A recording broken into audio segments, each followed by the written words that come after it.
అందరికీ నమస్కారం. Dear students, కేకే info యాప్కు స్వాగతం. అకౌంటెన్సీ క్లాసులో భాగంగా అకౌంటెన్సీ బేసిక్ క్లాసుల్లో భాగంగా ఈరోజు మనం గోల్డెన్ రూల్స్ ఆఫ్ అకౌంటెన్సీ గురించి తెలుసుకుందాం. దాన్ని నేను పూర్తిగా డీటెయిల్డ్గా ఎక్స్ప్లెయిన్ చేస్తాను.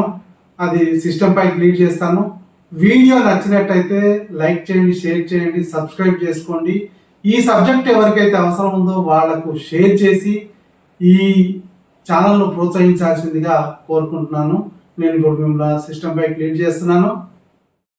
మనం బేసిక్ అకౌంటెన్సీలో భాగంగా గతంలో 2 క్లాసులు డిస్కస్ చేశాము. ఈ క్లాస్ కూడా చాలా ఇంపార్టెంట్ అయిన class. Golden rules of accounting గురించి తెలుసుకుందాం. గోల్డెన్ రూల్స్ ఆఫ్ అకౌంటింగ్లో చాలా ముఖ్యమైనటువంటి రూల్స్ ఏంటన్నది ఒక్కసారి డీటెయిల్డ్గా చూద్దాం. మొదటిది వ్యక్తిగత ఖాతా. గోల్డెన్ రూల్స్లో ముఖ్యమైనది ఒకటి వ్యక్తిగత ఖాతా. గోల్డెన్ రూల్స్లో ముఖ్యమైనది ఒకటి వ్యక్తిగత ఖాతా. వ్యక్తిగత ఖాతా. గోల్డెన్ రూల్స్లో ముఖ్యమైనది ఒకటి వ్యక్తిగత ఖాతా. రెండవది వస్తువు ఖాతా లేదా వాస్తవ ఖాతా. వస్తువు ఖాతా లేదా వాస్తవ ఖాతా. మూడవది నామమాత్రపు ఖాతా. గోల్డెన్ రూల్స్ ఆఫ్ అకౌంటింగ్లో 3 రూల్స్ ఉన్నాయి. ఒకటి వ్యక్తిగత ఖాతా, రెండవది వస్తువు ఖాతా లేదా వాస్తవ ఖాతా, మూడవది నామమాత్రపు ఖాతా. ఇప్పుడు వ్యక్తిగత ఖాతా గురించి మనం డిస్కస్ చేద్దాం. వ్యక్తిగత ఖాతా పర్సనల్ అకౌంట్. వ్యక్తిగత ఖాతా అంటే పర్సనల్ అకౌంట్.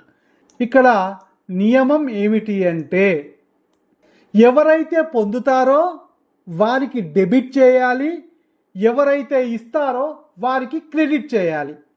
ఎవరైతే పొందుతారో వారికి డెబిట్ చేయాలి, ఎవరైతే ఇస్తారో వారికి క్రెడిట్ చేయాలి.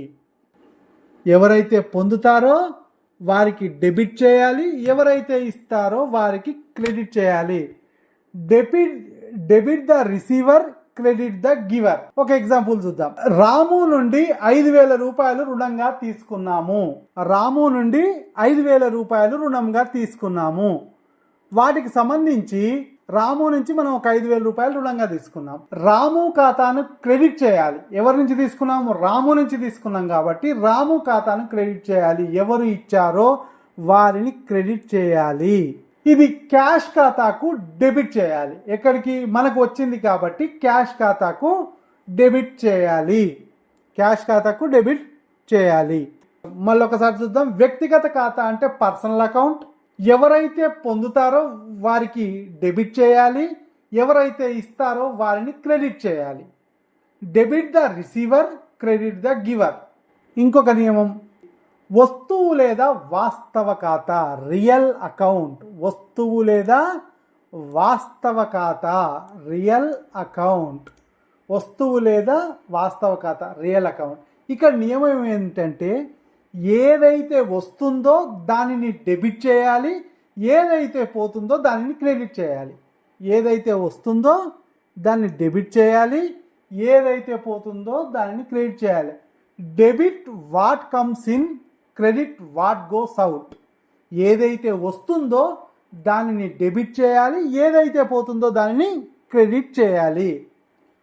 Debit what comes in, credit what goes out. Example, computer కొనుగోలు చేసి క్యాష్ చెల్లించాము. ఇక్కడ ఏంటి? కంప్యూటర్ కొనుగోలు చేసి క్యాష్ చెల్లించాము. కంప్యూటర్ ఖాతా డెబిట్. వస్తువు వచ్చింది కాబట్టి కంప్యూటర్ ఖాతాను డెబిట్ చేయాలి. క్యాష్ ఖాతా క్రెడిట్. క్యాష్ వెళ్ళిపోయింది కాబట్టి క్యాష్ను క్రెడిట్ చేయాలి. దీన్ని ఒకసారి చూద్దాం మళ్ళీ. రెండవది వస్తువు ఖాతా లేదా వాస్తవ ఖాతా. Real account. ఏదైతే వస్తుందో దానిని డెబిట్ చేయాలి, ఏదైతే పోతుందో దానిని క్రెడిట్ చేయాలి. Debit what comes in, credit what goes out. The example is computer కొనుగోలు చేసి క్యాష్ చెల్లించాము. కంప్యూటర్ ఖాతా డెబిట్. వస్తువు వచ్చింది కాబట్టి, క్యాష్ ఖాతా క్రెడిట్, క్యాష్ వెళ్ళిపోయింది కాబట్టి. మూడవది నామమాత్రపు ఖాతా. మూడవది నామమాత్రపు ఖాతా, nominal account. The third one is the nominal account. దీని నియమం ఏంటి? ఖర్చులు నష్టాలు డెబిట్ చేయాలి, ఆదాయాలు లాభాలు క్రెడిట్ చేయాలి.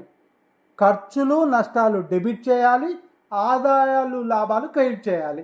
Debit all expenses and losses, credit all incomes and gains. ఖర్చులు నష్టాలు డెబిట్ చేయాలి, క్లారిటీగా ఉంది. ఖర్చులు నష్టాలు డెబిట్ చేయాలి, ఆదాయాలు లాభాలు క్రెడిట్ చేయాలి.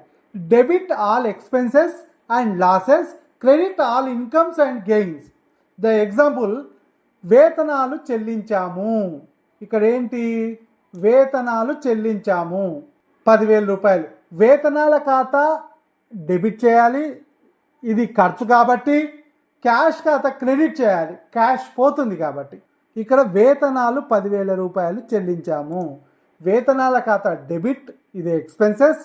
క్యాష్ ఖాతా క్రెడిట్, క్యాష్ పోతుంది కాబట్టి. ఈ వీడియో మీకు క్లారిటీగా అర్థమైందని అనుకుంటున్నాను. ఏమన్నా అర్థం కాకపోతే కామెంట్స్ రూపంలో అడగండి, నేను డీటెయిల్డ్గా ఎక్స్ప్లెయిన్ చేస్తాను. ఓకేనా? Thank you. ఈ వీడియో నచ్చినట్లయితే లైక్ చేయండి, షేర్ చేయండి. మరిన్ని వీడియోల కొరకు మా ఛానల్ను సబ్స్క్రైబ్ చేసుకోండి.